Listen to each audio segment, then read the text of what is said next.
बिस्मिल्लाहिर्रहमानिर्रहीम। अस्सलामु अलैकुम। दिस इज़ मियां आबिद अली। बात करेंगे जानदारों में तंजीम के दर्जात के अगले लेवल ऑर्गन लेवल की। ऑर्गन लेवल की डेफिनेशन से पहले हमें मालूम होना चाहिए कि ऑर्गन लेवल से पहला लेवल कौन सा है। ऑर्गन लेवल से पहला लेवल टिश्यू लेवल का है। ऑर्गन लेवल की डेफिनेशन करने से पहले टिश्यूज के बारे में जानना जरूरी है। टिश्यूज क्या होता है? एक जैसे सेल्स मिलके टिश्यूज बनाते हैं। ऑर्गन लेवल में कहता है आला दर्जे के मल्टी सेलुलर जानदारों में एक से ज्यादा इकसाम के टिश्यूज जिनके अफाल एक दूसरे से वाबस्ता हों आपस में मिलकर ऑर्गन बनाते हैं। ठीक है, एक से ज्यादा इकसाम के टिश्यूज।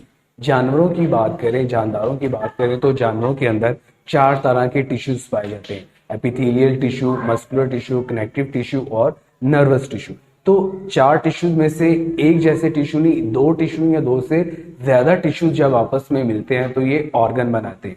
आला दर्जे के मल्टी सेलुलर जानदारों में एक से ज्यादा इकसाम के टिश्यू जिनके अफाल एक दूसरे से वाबस्ता हो, मतलब मिलते जुलते काम करते हो, वो आपस में मिलकर एक ऑर्गन बनाते हैं।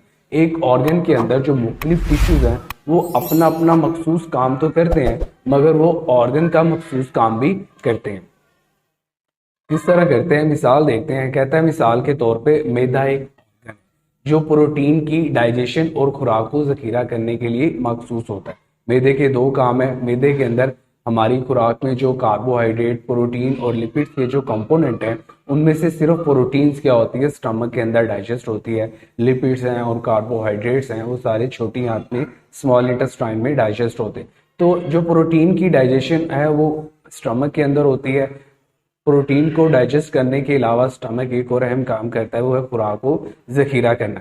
कहते हैं इसकी साख्त में टिश्यूज की दो बारीक साम पाई जाती हैं। एक है एपिथेलियल टिश्यू।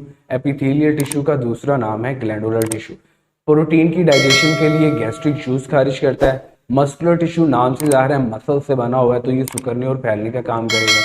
मस्कुलर टिश्यू से मैदे की दीवारें सिकुड़ती हैं जिससे खुराक पिस जाती है और मैदे के पिछले किनारे की तरफ हरकत करती है। इस तरह ये दोनों टिश्यू अपना अपना मखसूस काम करते हैं और दोनों का काम मिलके मैदे का काम बन जाता है। लेट्स सपोज ये डायग्राम में एक स्टमक दिखाया गया है। इसकी जो अंदर वाली दीवारें हैं वो इंतहाई ग्लैंडुलर है, गैस्ट्रिक जूस खारिज करती हैं। गैस्ट्रिक जूस के अंदर हाइड्रोक्लोरिक एसिड, पेप्सिल एंजाइम और म्यूकस होता है। और बाहर वाली जो दीवारें होती हैं मसल्स की बनी होती हैं, ये सिकुड़ती और फैलती हैं जिससे मैदे के अंदर जो खुराक है वो पिस जाती है और गैस्ट्रिक जूस क्या करता है, प्रोटीन की डाइजेशन के लिए मदद करता है। तो मिसाल में वो कह रहा है कि मैदा दो टिश्यू से मिलकर बना है, एक तो एपिथेलियल टिश्यू ग्लैंडुलर टिश्यू से और दूसरा मस्कुलर टिश्यू से। एपिथेलियल टिश्यू अपना काम करता है, गैस्ट्रिक सिक्रीशन खारिज करता है, और जो मस्कुलर टिश्यू है वो अपना काम करता है, सिकुड़ने और फैलने का काम करता है। दोनों टिश्यूज कर तो अपना अपना काम रहे हैं, मगर दोनों का काम मिलके किसका काम बन जाता है, ऑर्गन का काम बन जाता है।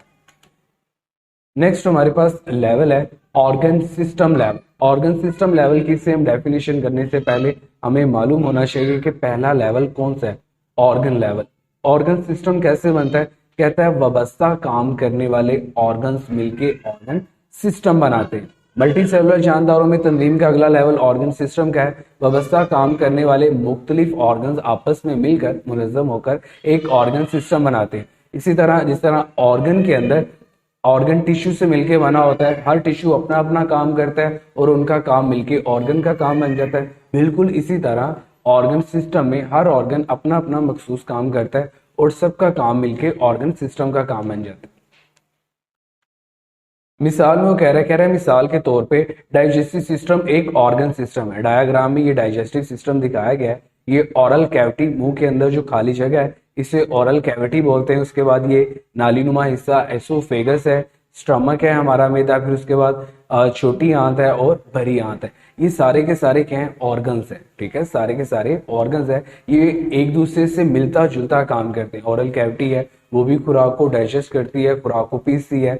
मैदा भी खुराक को स्टोर करता है, खुराक को डाइजेस्ट करता है। छोटी आंत भी सेम वही काम करती है। तो ये मुख्तलिफ ऑर्गन्स हैं जो अपना अपना काम कर रहे हैं और इन सब का काम मिलके ऑर्गन सिस्टम का काम बन जाता है। ठीक है, तो इसके साथ साथ ऑर्गन के साथ साथ हमारे पास कुछ ग्लैंड्स भी हैं, ग्लैंडुलर सिक्रीशंस भी ऐड करते हैं। जिस तरह जिगर है, लबलबा यानी पैंक्रियाज है, ये अपने एंजाइम्स खारिज करते हैं जो खुराक की डाइजेशन में मदद देते हैं। तो हर ऑर्गन अपना अपना मखसूस काम करता है, सब ऑर्गन्स के काम मिलके ऑर्गन सिस्टम का काम बन जाता है। वेरी इंपॉर्टेंट एमसीक्यूज, कहता है जानवरों की निस्बत पौधों में ऑर्गन सिस्टम लेवल सादा होता है, उसकी वजह क्या है? क्यों? कहता है मिसाल के तौर पे पौधों में रूट सिस्टम बहुत सादा है, तो वो भी एक सिस्टम, मगर वो बहुत सादा है। पौधों के अंदर ऑर्गन सिस्टम लेवल कम वाजिया क्यों होता है? उसकी वजह यह है कि जानवरों में पौधों की निस्बत ज्यादा फाल सरगर्मियां होते हैं, जानवर ज्यादा एक्टिविटीज परफॉर्म करते हैं एज कम्पेयर टू प्लांट्स। ठीक है।